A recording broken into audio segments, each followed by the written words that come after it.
Okay, the question is, what feels normal to me now, 5 years into an awakening, that once felt overwhelming?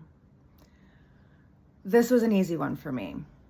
I would have to say watching my thoughts, observing my thoughts, just being the observer pretty damn near constantly of what is going on inside my body and mind at all times.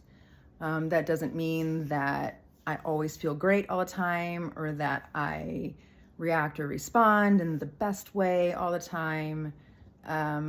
But I will say I feel a million times better than I felt 5 years ago. And I do respond and react and show up in this world in ways that I'm proud of and feel good about and that feel in alignment for me, when there was a lot of times in the past where that I could not say that that was true. I used to spend a lot of time out of alignment and with my actions and my thoughts. And so this has been a complete game changer. And truly, on this path of awakening and coming back to what I am and who I am, and this recognition that I am an extension of God and that I am life itself. I am in the creative flow of life. And what that's done for me is huge, and it's non-negotiable on this path, is what I'm trying to say. It's got to be done. I think this is something that most people probably already know in some capacity. This is not new. Our thoughts can lie to us. They do. They're not even our thoughts most of the time. And we grab them and we identify with them and we react with these. And it leads to the creation of experiences that we don't really want or enjoy and that don't feel good. And I remember when I was in such a bad place, about a year into my awakening, and things were so dark. And I was searching everywhere for an easy button. Still, a year in, I was like, where's my easy button? Get me out of here. And I realized that I was going to have to be the one to get myself out. And it was only going to happen by pulling myself back, pulling my focus and my energy back and turning it inward. And when I would forget, do it again and do it again and do it again, and becoming the observer. And it's changed everything. And it is a process. It does not happen overnight. I remember thinking, oh, this is going to take discipline. I don't have discipline. A story and a thought, by the way, that I had to change, and I did.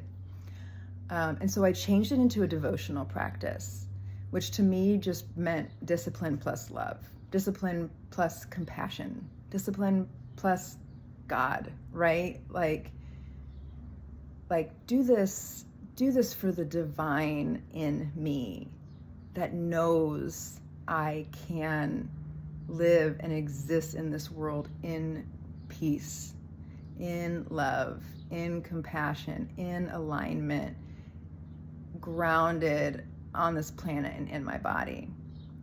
And it did feel overwhelming. It felt like a daunting task, and I didn't know how I was going to do it, but I just started and I never stopped.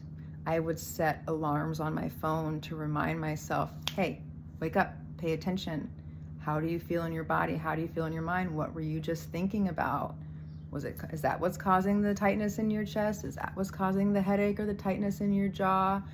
And then learning how to pivot, how to drop the thoughts if I needed to. Could I replace them? Were they even true? This whole just moving your focus and your attention from everything that's going on outside of you, and as often as you can, bringing it in. And recognizing how that care and tenderness and attentiveness to your inner landscape, noticing how that then changes your outer landscape and your perception of this outer reality, it's, in my opinion, it's non-negotiable. This needs to be done. This is Awakening 101. Jesus taught this, Buddha taught this. If you want to go more modern, Joe Dispenza teaches this, Abraham Hicks teaches this. Pay attention to your thoughts.